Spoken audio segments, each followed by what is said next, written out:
অনেকেই ভাবছেন নতুনভাবে ইউটিউব চ্যানেল খুলবেন, কিন্তু অনেক আগেকার একটি পুরনো ইউটিউব চ্যানেল খোলা আছে। সো ওখানে ভিডিও পোস্ট করলে তো ভাইরাল হবে না, ভিউয়ার্সও বাড়বে না। তো নতুনভাবে শুরু করা লাগবে। সো অনেক আগের ইউটিউব চ্যানেল রাখার কোনো মানেই আসে না।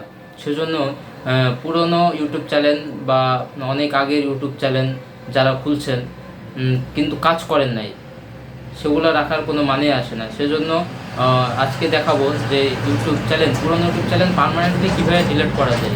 ইউটিউব চ্যানেল পার্মানেন্টলি ডিলিট করার পর যখন নতুন ইউটিউব চ্যানেল খুলবেন, তখন সেখানে ভিডিও ছাড়লে বা পোস্ট করলে ভিউয়ার্সও বাড়বে, সো তাড়াতাড়ি ভাইরালও হবে। সকল ধরনের অ্যাকাউন্ট তৈরি, অ্যাকাউন্ট ডিলিট এবং ডিজিটাল মার্কেটিং বিষয়ে সকল কিছু আমাদের এই চ্যানেলে পেয়ে থাকবেন। তাই আশা করি সবাই সাবস্ক্রাইব করে আমাদের পাশে থাকুন। একটি ইউটিউব চ্যানেল পার্মানেন্টলি ডিলিট করতে কিভাবে, কোন প্রসেসে একবারে পার্মানেন্টলি ডিলিট হবে তা আপনাদের সম্পূর্ণ দেখিয়ে দেবো। সেজন্য ভিডিওটি না টেনে পুরো ভিডিওটা দেখা অনুরোধ রইল, যাতে একবার দেখলেই জিনিসটা আপনারা বুঝতে পারেন। এখন আপনাদেরকে স্ক্রিন রেকর্ডের মাধ্যমে দেখানো হবে। প্রথমে আমরা আমাদের জিমেলটা লগ ইন করে নিব। তারপরে ম্যানেজ ইওর গুগল অ্যাকাউন্টে যাব। তার পরবর্তীতে ডাটা অ্যান্ড প্রাইভেসি এখানে ক্লিক করব।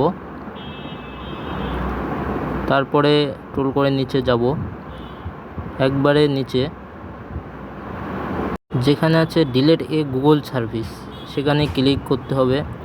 তো উপরে এই যে ডিলিট এ গুগল সার্ভিস, এইখানে ক্লিক করব। একটু নেটের সমস্যা। তারপর এই যে এখানে আছে download your data, YouTube, Gmail, play game, আমরা ইউটিউবে ক্লিক করব। এবং এখানে I want to hide my channel, I want to permanently delete my content. তো আমরা পার্মানেন্টলি করতে চাই, সেহেতু আমরা দুইটা সিলেক্ট করে নেব। ডিলিট মাই কন্টেন্ট এখানে ক্লিক করব এবং যে জিমেল অ্যাকাউন্ট দিয়ে আপনার ইউটিউব চ্যানেল খোলা ছিল সেটা বসিয়ে দেব। যে আমার এটা দিয়ে অ্যাকাউন্টটা খোলা ছিল, অ্যাকাউন্টটি বসানোর পর এই যে নিচে আছে ডিলিট মাই কন্টেন্ট, এখানে ক্লিক করলেই পার্মানেন্টলি ডিলিট হয়ে যাবে। সো আমাদের অ্যাকাউন্টটি পার্মানেন্টলি ডিলিট হয়ে গেছে।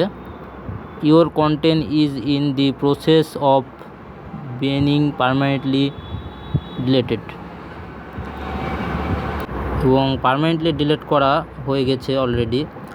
তো আমরা সাথে সাথেই যদি আমাদের ইউটিউব অ্যাকাউন্টে প্রবেশ করি, সেহেতু অ্যাকাউন্টটির সাথে সাথে ডিলিট হবে না, কিছুক্ষণ সময় নেবে, 10 মিনিট কিংবা 15 মিনিট কিংবা 20 মিনিট। তারপর অ্যাকাউন্টটি আপনাদের অলরেডি ডিলিট হয়ে যাবে।